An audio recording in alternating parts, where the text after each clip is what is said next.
I'm freaking out because it's Sunday night at whatever time it was, 6:00. I have to get back to Sony, and I don't know how I'm going to get back 6 hours. And so this company called the Smith Brothers in like a 1971 tow truck, Wow. not only pulled up, not only brought us to their house, fed my band 200 proof homemade moonshine. I wouldn't drink any because I was driving. While they fixed my truck from their home.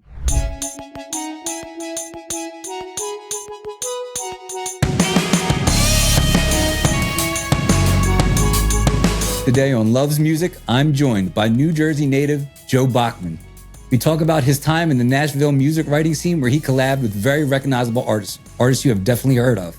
We talk about his most recent album, Sex, Drugs, and Country Music, and his viral video, A Soldier's Memoir, which dealt with soldiers going through PTSD and actually was viewed over 5 million times on YouTube. He's also managing new hot artist from Australia, Carl Wockner, and we unpack all this today on Loves Music. If you've been enjoying, you can always support the channel by liking, subscribing, and please, if you can, tell somebody who loves music. On with the show. Joe, I can't tell you how excited I am to connect with you, man. We were talking about it earlier. I feel like we're like 1 degree of separation away from each other. Like we probably have 15 to 20 mutual friends, yet you and I have never interfaced until now. So thank you. Thank you so much for making time. Oh, thanks for inviting me on, man. It's kind of crazy. The Philly scene is wild. I don't think people realize outside of this scene, when it comes to covers, when it comes to that type of music, absolutely, the Philly scene is the #1 in the country. Like it's not even close. Wow. And so it has absolutely generated lifelong friends for me and being connected. Like you said, we're 1 degree. There's people that are 5 or 6, but it's awesome. Yeah, it really is. And you have no shortage of just great music between your originals, between the shows you smashed, between the followings you have in Nashville and Florida, the artists you're managing. My only fear is that we're not going to get a chance to cover everything, but I'm going to do my best. All right. Thanks, brother. I appreciate it. Sounds great. Man. So before we get into your stuff, I certainly want to talk about Carl Wockner. He's the artist that you're managing now. Where did this guy come from? He's incredible. Oh my God. Yeah. So I've started managing a little bit in 2015, 2016. As you can imagine, a lot of friends around the country, a lot of people are always looking out. I got an email in the middle of the night back in December. Well, actually it was late November of 2022. And it was like midnight. My buddy Zach down in West Palm Beach, Florida, I've known him for 20 years, sent me an email. He's like, yo, dude, you got to check this guy out. I've never seen anything like it. And so what turned into 2 or 3 YouTube videos ended up having me laying in bed for 6 hours watching this guy. And I had, for somebody that's been in the industry for going on 33 years now, it was one of those moments for me that I just pinched myself and I was like, I thought I saw it all, but I've never seen it all until I saw this guy. He's what's called a looper. And for those of your fans or guests that don't know, if you've ever seen Ed Sheeran, they have these things called a looping pedal board. And so they'll play a piece of guitar and it's recording for the 4 chords that they're playing. And then they go to the next pedal and they record 2 or 3 different percussion parts, either tapping on the guitar or using a shaker. And then they'll go to another one and they'll do, in Carl's case, which is ultimately what blew me away, is he had 5, 6 different harmony parts for each of these songs. So I'm watching a guy record 4 or 5 guitar parts, 4 or 5 percussion parts, 4 or 5 vocals before he even comes into his lead vocal. He's doing everything I just mentioned in less than 60 seconds. And then he's going into this song, one person on a stage that sounds like a 10-piece band. And just blown away. So I reached out to him and I was like, hey man, you don't know me. I don't know you, but I'm speechless. Do you have management? He said, no. And my business partner and one of my best friends in the world, Ryan, the 2 of us jumped on a plane less than 3 days later, flew out to Nashville to see him, spent the weekend at his house with his wife and his kids. And we signed him right there on site. And so it's been 3 years and there's a lot of stuff I can't say quite yet. But we're like 90 days or less from announcing some really cool stuff with him. So yeah, carlwockner.com. That's WOCKNER.com. Carl with a C? Yeah, WOCKNER. Yeah. Yep. Mm-hmm. Carl, CarlWockner. On all the socials, I'm assuming? Instagram, Carl Spotify. Wockner on all the socials. Okay. Yep. Instagram, YouTube, TikTok. And if there was like one big song of his, I had to introduce him to somebody and I only had one song to play. What's the song? A Million Times. A Million Times? If you want just the upbeat, sing along, smash tempo party song, it's called A Million Times, written A Million X. Okay. Or if you want the punch you in the gut, I gotta hear this ballad, She's the Driver. Those are the two songs that, if somebody's like, hey, I want to know what Carl Wockner's all about, listen to A Million Times, listen to She's the Driver, and you'll get it. Nice. Cool. Now you're managing an artist, you have your own stuff, and you're also curating music festivals. I mean, is there anything you don't do? I mean, that started by accident. Yeah, tell me about. I got to hear about the fest. I'm like a festival guy, so tell me about how you got into that. Yeah, that started by accident. So Ryan, that I mentioned, are you familiar with the Village Pub? The one in Glenside? Sewell, New Jersey. No, not that one. No. Yeah, our friends play there. Split plays there. So I was playing there, I want to say 7 years ago. And Ryan, who I didn't know at the time, he had approached me and was like, hey, I own a travel agency and I like bringing artists that I love over to Jamaica or Mexico or, and have you guys play something you're interested in. I'm like, hell yeah. And so I don't want to sell out the resort, but I had a moment where I went to a resort just to kind of get an idea of what he does. And I had a really poor experience at the resort. And I didn't know Ryan well at the time at all. And I told him about my situation I was having at this resort. And this dude stood on his head, making things right for me. And I called him after we got back and I said, dude, I want to work with you. Like, I don't know what capacity, but anybody that handles my situation like that shows me what type of person you are. And so it started out with just, hey, book me. My band and I will go and play over there. We'll promote it so that our fans come over. And after we did that once, I ended up saying, will you let me in as part of your dream? Because that's his dream. He's not a musician at all, but he loves music more than anybody I've ever met. Yeah. And so he was like, how do you want to work this? And I said, well, you have 15 plus years in the travel industry. You know everything there is to know about resorts, everything there is to know about travel. I have 30 years in the music industry. I know everything there is to know about other artists and, building festivals and all the things that are involved. And so I feel like this could be a great team because you handle what you do, I handle what I do. And then together we have all of it covered. And so we ended up starting this company, Vacation Jams. And so that's where we are today. That's incredible, man. That's actually really cool too. I got to check out one of his cruises, man. No cruises. That's the only thing we don't cruise. It's like in the Caribbean, like stay like in the hotels and stuff. Like the yeah. Stay on resorts. So there's a company out there called Sixth Man, started by my good friends of Sister Hazel. Yeah. And they do Sixth Man owns the cruise industry. Okay. So they do like 40 something cruises a year. Oh, wow. And they actually have Carl, my artist. He's on one of their the biggest cruise they do is called the Rock Boat. And the end of January of this coming year, he's going to be one of the artists playing on the Rock Boat with Sister Hazel and Bowling for Soup and Need to Breathe and a whole bunch of awesome bands. But love Need to Breathe. Oh, awesome. They're so good. So I say all that to say we never wanted to step on their toes. They've been so good to me. They've been so good to my artists. So Ryan and I wanted to keep it off of the cruises and on land. And it's been going great. That's awesome. So you might have mentioned this in the prep, or you might have mentioned it just now. Your current album, because I want people to check it out. I want to hear your whole story, but I want to talk about your most current album, and then we'll kind of go backwards. Sure. Love, Sex, and Country Music. Am I saying it correctly? Sex, drugs, and country music. He's like, no love involved. No love needed. Yeah, sex, drugs. There's plenty of love involved. Yeah, I know. A lot of love songs actually. Sex, drugs, and country music. Love it. Not a huge country guy. Not because it's not good. It's just a matter of taste. I found myself having a hard time putting the album down. It started out with some of the slower songs, and I was like, all right, well, I'm gonna switch to something else because I was actually on my way to the gym. And then the tune came on. I ended up listening to the whole rest of the album. Sell 'em out a beer. Yep. That one? Yeah, I'm like, Yep. this kind of slaps a little bit. I was like, let me leave this song while I work through these sets. Man, I just enjoyed it, man. I mean, it's hard with country music because the reason, if country music does have a bad name with somebody, it's because of the tropes. You know what I mean? And it's For like sure. people will try to write an introspective song, and then they'll be like, all right, well, I need to sell albums, so I'm going to give them trucks, sundresses, and beers, you know? And it gets kind of tropey, you know?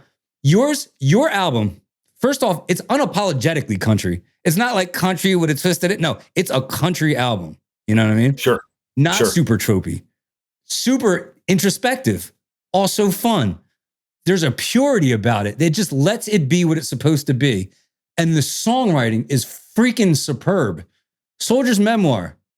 Unbelievable. That's the song that you got 5 million plays on. Is that correct? That's correct. Right. Yeah. Yeah. Can you tell me how that song came to be? Yeah. That's one of my favorite stories of all time. Mm-hmm. So in May of 2011, I was playing down in Key West, Florida at Sloppy Joe's. And earlier that afternoon, I was doing the Songwriters Festival, Key West, I believe this coming year, May of 26. And I could be wrong, but I believe it's their 27th year. It's very close to that if it's not 27. And so 500, 600 songwriters from Nashville fly down to Key West every May, and the entire city becomes hundreds of shows of songwriters that tell the story behind the songs. And it's really cool because, you know, there's a lot of Nashville superstars. You know, a guy like Tim McGraw's never written a song. And Tim McGraw has, I don't even know, 30 number ones.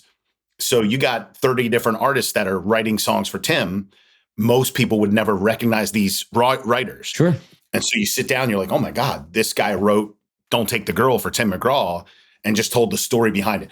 So I was playing the Songwriters Fest, and in the afternoon, I was playing on the beach for about 150 of our armed forces and their families. And I invited them back to our show that night at Sloppy Joe's, which was at 10 o'clock. And so about 9:45 that night, I was standing on stage getting ready to go on. The room was absolutely packed, asses to elbows, 600 people, half of which was armed forces and their families. You couldn't move an inch. It was mobbed. A gentleman walks up to me and he goes, "You need to make an announcement. We just killed bin Laden." And I was like, whoa. And I said, dude, I would love to make that announcement more than anything in the world, but it's not on TVs. Like, if I make that announcement and it's not true, if this is a prank, you know what I mean? Like, or even if he just had wrong info, right, you know, like I'm the guy that's going to go down in this town. Right. So he goes, hold on a second. And he waves over a buddy of his. And this dude had to be 6'7", 6'8". And he was a major in the U.S. Marines. And he looked at me and he goes, "I promise you, this is going to be public knowledge in about the next hour. We are all here dying to celebrate.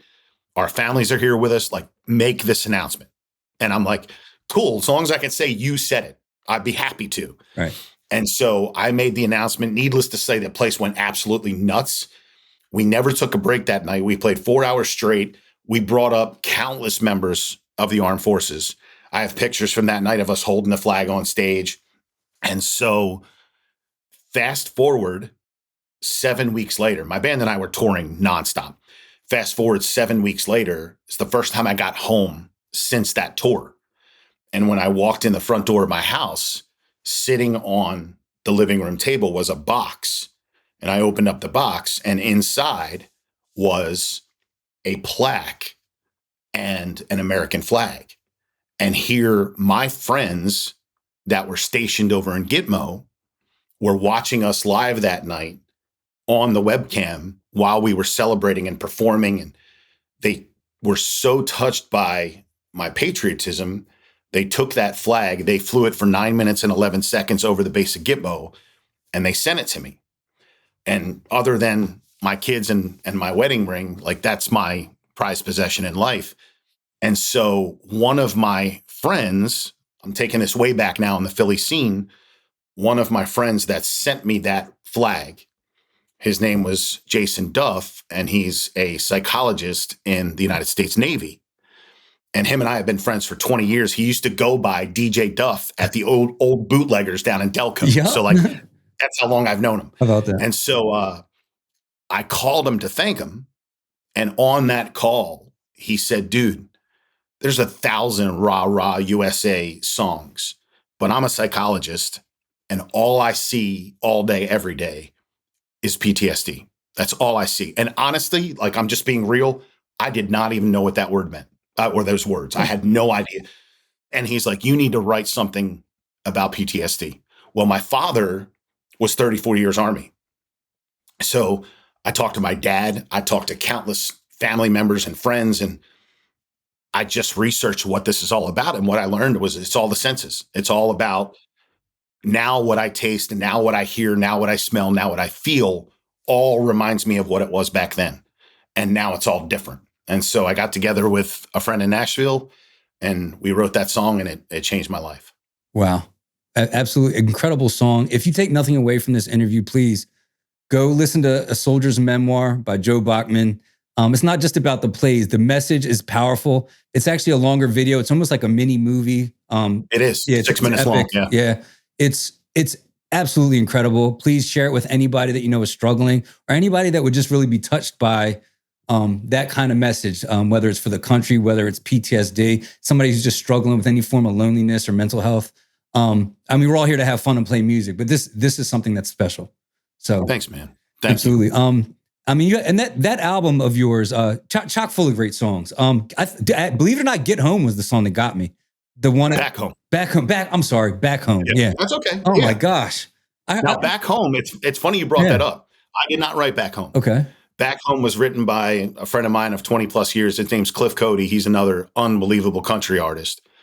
And Back Home is the song that I was singing on that beach that day. That makes sense. When I invited everybody to Sloppy Joe's. Mm-hmm. And Cliff, the guy I'm discussing, was at my show at Sloppy Joe's that night. So he was part of the one holding the American flag. Well, so It's really cool that you brought that up without knowing that. Yeah, that was like the tune, man. I was like, I'm listening to these songs, and I'm like, I can feel like the grown man tears starting to well up. I was like, pull it together, Jones. You know, but your songs had that kind of effect on people. You know, just awesome project. And I noticed that's a pretty consistent theme of your music: love, family, togetherness, country, bravery. Not just in the military, but just general integrity and doing the right things. Take me back to the beginning, right? What are some of the motivating or influential elements when you started forming music that made you go in this direction where it's like, look, I want to be about country. I want to be about family. I want to be about just being a good dude. Because you're talented. You could have wrote about anything. That's the point I'm getting at. You could have wrote about anything. You could have been the girls and tequila guy. You could have been the smoke pot on the beach guy, but like you decided to go in this lane, you know? Yeah. I the honest answer to that question is what they say country music is 3 chords and the truth. I don't know if you ever heard that expression before, but that's what they say in Nashville. I was raised more strict than any human being you've ever known. I was in bed by 8:00 PM, including weekends until I was 16 years old. I was parents come home. Both of my parents worked for a living. My father was in military and then owned businesses of his own. My parents would come home and dinner had to be made for them. The house had to be clean. Both of my brothers are younger than me and their homework had to be done. And I was a rock guy. Like my first memories of music were Kiss. I was 3 years old. And if you would have saw my 3-year-old room, it wasn't a nursery. My room was Kiss posters at the age of 3. I went from Kiss to Billy Joel. And then I went into, I want to say I was born in 73. So probably right around 1984, it was just 10 years of nothing but Metallica. Nothing. I was a rock guy, but I don't know how to write rock. And when I started going to Nashville to really write, I did love country music. I will say that. I just love the stories. And so when I went to Nashville, I went with the idea of just writing what I know. I never wanted to pick up a pen and write about tractors or things that I didn't live, like there's a part of that anybody that lives in the Midwest and they were brought up in the South and they probably lived that life. I didn't gig frogs, I didn't do any of that stuff, but I was raised in a very conservative Catholic home that was about family first, was about integrity, decency, and that's what I wrote. I tried to write what I knew. And when you grow up in a military household, then you write military and you get a different aspect of what their lives are. You don't just get the whole root for the troops. You get to see what that home life feels like. You get to see what moving all around feels like. You get to see what, my two mentors in life were my dad and Pat Croce, who used to own the 76ers. Pat moved me to Key West and taught me everything there was to tell me. But those two men, my father and Pat Croce, are the two men that you don't ever want to be anything less than 5 minutes early. Don't be 4 minutes early. Don't be on time because you're automatically late, right? So that's the way I was raised. And so that's what I tried to write. I tried to write in the way that I was writing my own story. And I think that that's what's made my songs believable. Now, can you actually just draw the map for us? I mean, I kind of know you and where you're, what seasons of your life and how they match up. But take me to, so you're born in 73 in which city? I was born in South Jersey, a town called Burlington. Yeah. All right. So Burlington, for those of you who don't know, is about door to door, 20 minutes from Philadelphia, maybe 30 minutes from Center City. Yep. So did you stay there your whole life? You went to high school there? No. So born there. That's where my mother was born and raised. Okay. And then very shortly after that, I spent up until and including through high school in a town called Glendora, which is only 10 or 15 minutes from Center City, Philly, right over the Walt Whitman Bridge. Yeah. And so I did all of that. And then coming right out of high school, I spent about 2 years, just about 2 years in the mortgage industry. And again, one of my favorite stories, but at that time I was already writing music. At that time I was already I had written a song. Full on performing or just kind of writing for fun? Not performing at all. Okay. Just hanging out with a buddy of mine that had a studio in Jersey. And I would just on Friday nights, we'd get together, drink beers and write songs. Cool. And I had never performed once, ever. Wow. There's a local band still around to this day, 35 years later, called Love Seed Mama Jump. Okay. And when I turned 21, not only was I addicted to going and seeing those guys, but I ended up selling merch for them. And so that really was the first thing that was you need to do this. I'm just enamored watching their frontman's Rick, and one of the most dynamic frontmen you'll ever meet. And he was literally hanging from ceilings and, doing all the crazy stuff. And so I was glued to that and started really following that band and working for that band and understanding how the Philly cover scene worked. And so, back in 99 is when I first got into full-time performing. Okay.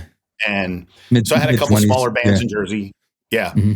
And then many people don't know this because it's been so long, but in 2003, I started the Benders.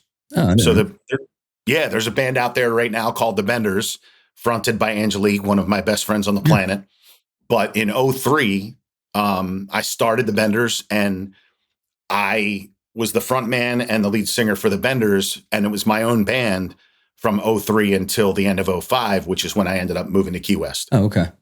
And working for Pat Croce. All right. So now to bring it circular. So now you're almost 30 or just about 30.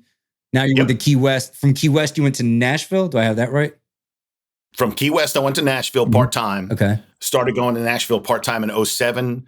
Ended up getting a part-time house there in, I want to say 2010, 2011, somewhere around there. Okay.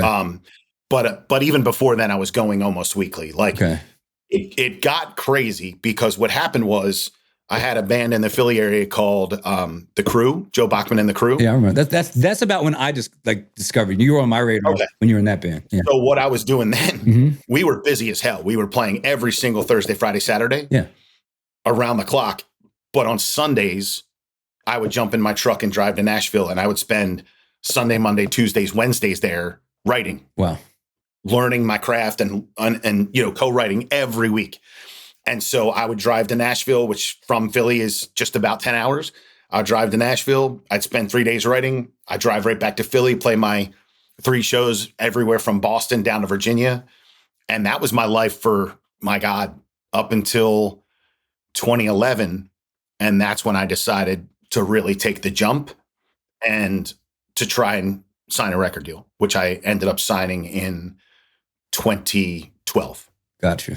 So 2012, that's when the first album came out, the self-titled one. Correct. Right? Well, it's not self-titled. It's called One. One. Oh, I actually didn't know that. I actually thought it was self-titled. Okay. Yeah. It's called One, and I named it that because of One Love, but it's also my first record. So it had a couple of different meanings for me. But okay. That was such an amazing, like, I still have nothing but unbelievable memories of that, because I went to Nashville with the idea of writing my whole first record. Like, let's sit down in a room for the next month and let's write 10 songs for my album. Well, I was so new at it. I was getting pitched songs by my producers. So my producers were called New Voice Entertainment. To this day, they are Jason Aldean's live band. Wow. Those guys produced my record, and co-produced was a guy named Arliss. And so Arliss was sending me 30, 40 songs a day from some of the best songwriters in Nashville of songs he wanted me to cut. Well, every time I heard a new song, I scratched one of mine because I'm like, this is so much better, And the important part for me was like, I just wanted to pick songs for my first record that felt very authentic to me. And that's when I really learned about Nashville and learned about how it worked and learned about, you can be a writer, but still cut other people's material. And so that's what I ended up doing is I cut a bunch of other people's songs in addition to the stuff I wrote. And ironically, in between that album and Sex, Drugs, and Country Music was Freedom. And Freedom was done just for the troops, right? Mm-hmm. So Freedom is like 60% songs I wrote, 40% songs I didn't. And then Sex, Drugs, and Country Music, which has 15 tracks, I wrote every single track. I wanted that album, the most recent album. I knew that was going to be my final record in my career.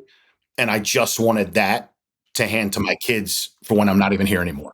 Sometimes you got to do that too. Like, look, I'm just going to cut myself open on this one. Yeah, exactly. Yeah. I have to ask you, since you brought it up, Freedom. How the heck did you get a song with Pat Monahan? And Pat's on the new record too. Yeah, is he really? Yeah. You got a couple Sex, Drugs, and Country Music. Yeah. For those of you who don't know, that's the Soul Sister guy from Train. Like the guy from Train. Yeah. Oh yeah, that's the guy from Train. Pat's a dear friend. Yeah. So is the Sister Hazel guys. Mm-hmm.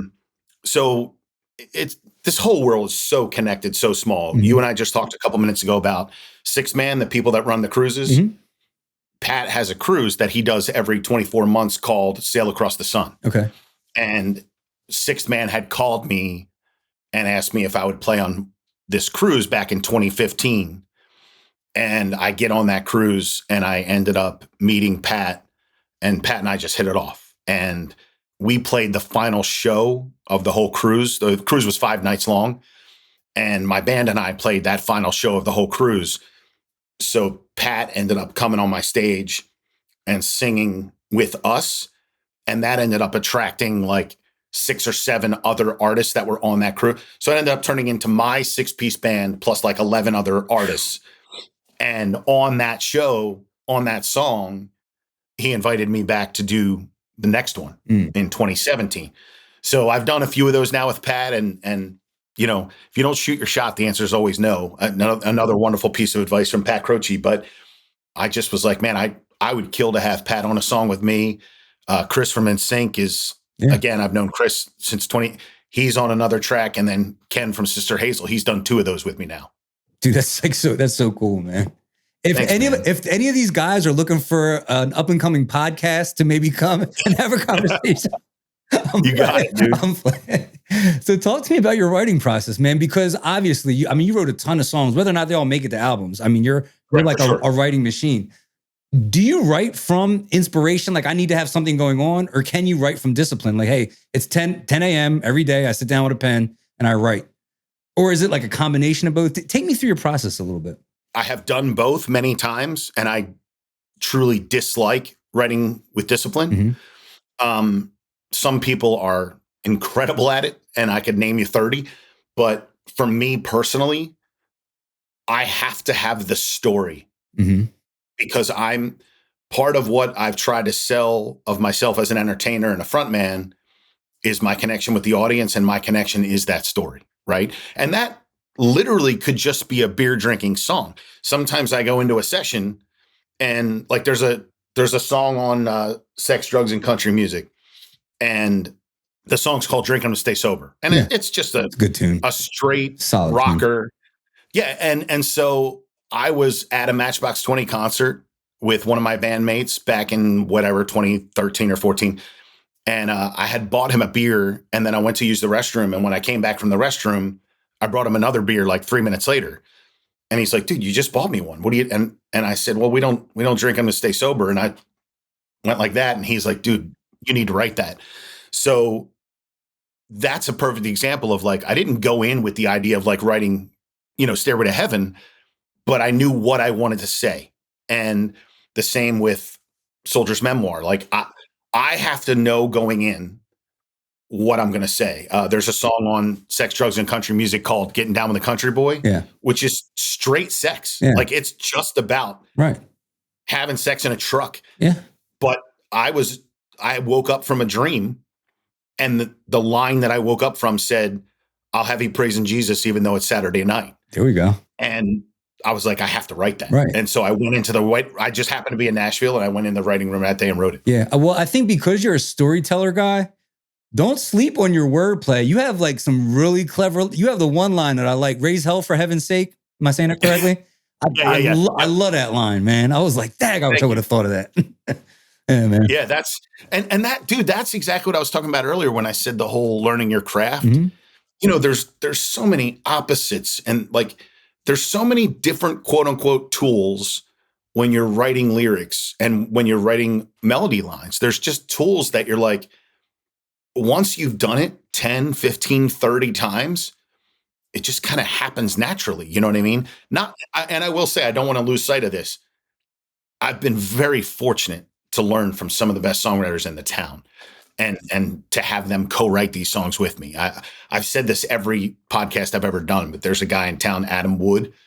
Nobody's ever heard of him.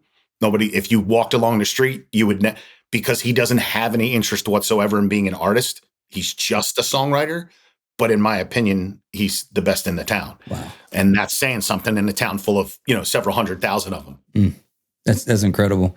So being as though you do need that outside inspiration, my theory, and you might be able to back me up on this, is that artists, creatives, we just see the world different. Can I read you a quote real fast? Please. From Rick Rubin, by the way. He might know a thing or two about music. A little bit, yeah. A few things. A lot of people who are artists don't understand it themselves, especially the young ones. They feel different, but they don't know what it is. They feel more. Everything hurts, everything. They're super sensitive. They see things that other people don't see. Do you feel when you have friends that are plumbers, friends that are architects, friends that are athletes, do you feel like you see the world drastically different than they do? And if so, how? Oh, for sure. For sure. And I think they do as well, if that makes any sense. I think that some people will look at, let's use a car accident as an example. Some people will look at a car accident and their brain will go to, how can I help? What could I do to assist with triage? Whereas somebody like me, I'll look at it and I'm automatically looking for a story. I'm automatically looking for almost like what a producer or director for a TV show would look like. Like, what's my angle here, right? And it's almost the same way that I approach conversations, where if I'm in the middle of a conversation, I'm a firm believer there's a song title in every conversation. Mm-hmm. You just have to listen well enough. Right. I think the majority of songwriters, maybe even as high as 99% of songwriters, not performers, but actual songwriters, I think we're all empaths. I think we all feel the emotions of the person that we're either in the room with or that we're talking. Mm-hmm. that pulls that out of us. 100%. I know that the same way you hear comedians joke, they're like, I don't have friends that aren't other comedians. Like only like comedians or like only other comedians get me. I think that I can be friends with people that aren't musicians, obviously, right? Or even creatives. What I don't understand is people that aren't passionate about anything. It just doesn't register for me. You know what I mean? Like I'm passionate about music, you know? And I don't mind if you're passionate about tennis, but like I get it. I'm like, oh, cool, we can be cool. Like you have like you can manage the gamut of emotions. You get excited about things, you get sad about things. But people are just like, I'm like, hey, like what'd you do this weekend? Cut my lawn and stayed home. And I'm like, you had 3 days. You had 3 days and it was 80 degrees. And like, that's your, like, I don't understand like the void of passion. You know what I mean? Couldn't agree more. Yeah. My wife has said to me, we've been together 15 years, and she said to me 10 times, she's like, I don't have a passion. I'm like, you're crazy. My wife, she's gone to college and has her degree for child education. My wife, from the very first day I ever met her, we would be walking down a mall and she would hear a baby crying. And the very first thing that pops into her brain, that baby needs me. Mm. And she would say that out loud.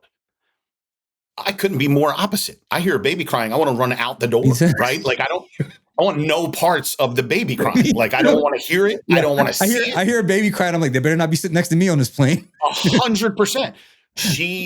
Her passion is children, right, and taking care of children. And like, I don't think that I would get along well with people in general that are not passionate. So I couldn't agree with you more. Like that's just something that doesn't resonate with me. Absolutely. Here's a question for you. What is the best compliment that someone's ever paid you? Well, going back to the PTSD song, I don't know the exact number, and I would never, ever share one of these online, but I have somewhere between 10 and 12 emails that I've printed out that I keep at home of people that said, I had a gun in my mouth and your song saved my life. And I haven't been able to explain to my friends and family what I'm living, what I feel, what I smell, what I hear. And all I have to do is send them the song. And when I had released that song in 2012, at some point in 2013 or 2014, it was very, very soon after I released it, we got an email from Fort Belvoir. And for those of your guests that don't know what that is, that's where if troops are injured overseas, a lot of times they'll fly them right to DC at Belvoir. And so we got an email from Belvoir that when these troops were healed enough to send them home from Belvoir, they were giving them a copy of my song. So that's probably the biggest compliment I could ever possibly receive. Wow. Just imagine that. Imagine like your words and your composition in a room with somebody in their darkest time, and you somehow, the stars aligned, and you indirectly pulled them out of that darkness. There's not a time I haven't cried over it. It's freaking incredible. It's incredible. Yeah. Yeah. It sure is. And I think that's what people don't get, man. It's like, they'll look at your plays or they'll look at your, marketability or financial viability. And they're just like, yeah, why are you doing this? And it's like, man, I was like, you don't understand. Like, we would do this for free. You know what I mean? Some of us have lucked down and been able to make a living, but like, we do this because we can't not do this. Sure. For sure. You know what I mean? Couldn't have said it better. Yeah. Yeah. I used to, when I had this 6 and 7 piece band, yeah, I used to tell all of my guys, I'm like, there's 3 kinds of shows. Mm-hmm. There's the kind of shows that you play just to get paid because you need to make a living and put food on your family's table. Mm-hmm. There's shows that you play for your soul. And then there's shows that you play for the band, right? So what I meant by that is the ones that you play for the soul, maybe the pay is garbage, or I'll take it a step further. Maybe you're playing for nothing because it's for a charity, right? But there's 10, 12,000 people standing in front of you. I couldn't have said any better. I would do that for free now. At 30 years into the industry, Mm-hmm. You're going to put me on a stage and give me my full band and let me play for 12,000 people. I'll do it every day. And then when I say for the band, it's like we've gotten amazing opportunities to play for NASCAR and to play for the NHL every year on the first of the year. They do the one outdoor game called the NHL Classic, where they physically buy out a stadium and put the ice on. We've done a bunch of those, and I had a 11 or 12 year sponsorship with Miller Lite that put me in all this. So it's like you take those kinds of shows, but 2 of the 3 you'd play for nothing, right? And then we all have to make money. Sure. That's different, no different than any business. But yeah, I mean, the ones of us that do this and love it and wake up every morning and breathe it, do it for nothing. Absolutely. Yeah. I mean, my favorite show is at like a little dive bar. It was one of those nights where just the stars aligned. I called it the Jones Family Invitational. And it was just like me, my brother, and my dad. My dad's a drummer. My brother's a great songwriter. And we just like, all right, we worked in covers so the set could be longer. So we did a couple of originals, worked in some covers. Before we knew it, it's a tiny, when I say tiny, maybe 40 people could fit in the downstairs area. And like by the end of the night, I think there was like, they had to give people red cups because they were standing outside. And it was July 5th. So everybody that wasn't at the shore was at this like little tiny bar. I mean, small. And like to this day, I was like one of the best 2 hours of my life. It's probably the last time I performed it's probably the last time I'll ever perform with my brother and my dad. Like we've only done 2 or 3 shows together. My dad's a little bit older, time, and I don't really do music anymore. So I was like, it would have been so easy to blow off that concert, and it ended up being like one of like the best shows ever. And it was like, we just like kind of scotch taped it together, ended up being a magical night. Dude, sometimes that just happened. Like the music gods smile down on you and they're like, I'm going to give you one. And you just have like one of those nights, man. Dude, you could have, and it's as a manager, as a music manager, that what you just said is one of the things that I try and ingrain in the heads of the people that I manage is like, I'm not saying this to make you feel better. I'm saying this because I lived it. There are some nights where you're playing a dive bar, a shithole. There's 3 inches of snow or ice outside, and you automatically know like it's going to suck tonight, right? Some of those nights turn into the absolute best possible night ever. And you really don't know who's in that room. Like there could be one person that can change your life. I was playing Sloppy Joe's during spring break one year. I have no idea what year. And there was a massive thunderstorm happening outside, and the entire town lost power. Like the whole city of Key West lost power. And we were playing for a sold out room. Well, instead of us saying like, hey, we'll take a break. And instead I brought 3 chairs, 3 bar stools into the middle of the dance floor. I stood in the center one and I put both of my guitarists on each of the other one. And we did like a 45-minute acoustic set. Love it. Completely unplugged, no microphones, no nothing.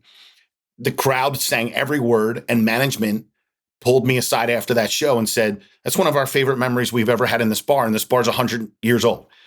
And just turning what should have been a shitty night of losing a lot of business into an unbelievable memory, right? And like, if you would have told your brother and your father going into that show, dude, tonight's going to be magical, it's the 3 of us, it probably wouldn't have been. Mm-hmm. But it just happened organically. And that's a memory that you'll have forever. Absolutely. Absolutely. Man. Yeah. How do you even segue into another question? I'm like all in my feels right now. Yeah, man. I mean, yeah, it's just so cool we get to do this, man. I mean, I kick around the idea of doing another album, and I always kind of like weigh the cost against the experience, and it really is. It's like suck, great experience. Suck. And then you get like those peaks. I like to think of those dark nights as kind of like your Rocky cutscene, right? When you make it, right? It's not going to be like all downhill. You're going to go through a bunch of garbage. You know what I mean? So it's like your Rocky cutscene, like when they're showing like the vignette in the movie where the music's playing in the background, those like you walking in the rain, your van breaking down with all your gear, your stuff not coming, you got to the city, but your stuff's still stuck in baggage claim, like all that stuff you're going through, that's your Rocky cutscene. You know what I mean? Nobody ever got to the end of their life in which they had less great stories, No doubt. Yeah. And I'll take that one step further. Sometimes things that are happening at that exact moment, like you're discussing, at the moment feel like a tragedy. Right. But 6 months or 6 years later, you're looking back laughing, right? So I was about to record an album at Sony in Nashville on a Monday morning. And on a Sunday afternoon, I had a show at the Jersey Shore. So my band and I are in my truck, leaving the Jersey Shore, driving 10 hours to Nashville to get back for my session the next day. We were directly at the halfway point. We were in this tiny, tiny, tiny redneck little town in Virginia called Marion, Virginia. And as we're driving the highway, my wheel bearings in my truck go. Like it went from sounding normal to sounding like there was metal on metal to having to pull over before the tire caught on fire. And I'm freaking out because it's Sunday night at whatever time it was, 6:00, and I have to get back to Sony, and I don't know how I'm going to get back 6 hours.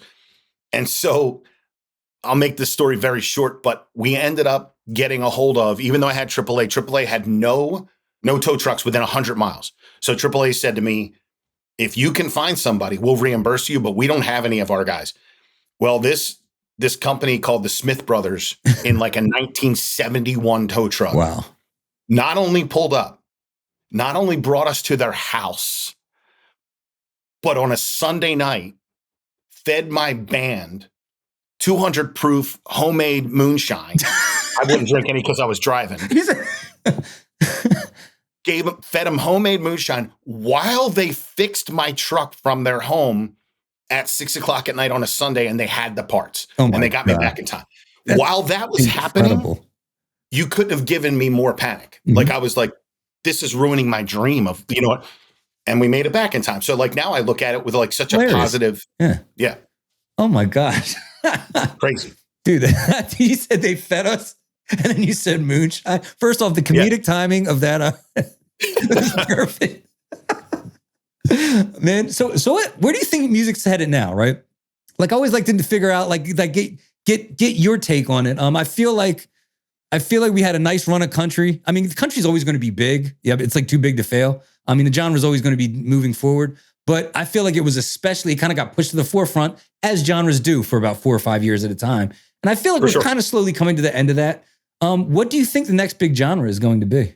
I will disagree that we're coming to the end of it. I think a lot of it's changing. So here's what I will say. I think country is bigger now than it's ever been. Right? Agreed, yeah. If you take away like a Rolling Stones or U2,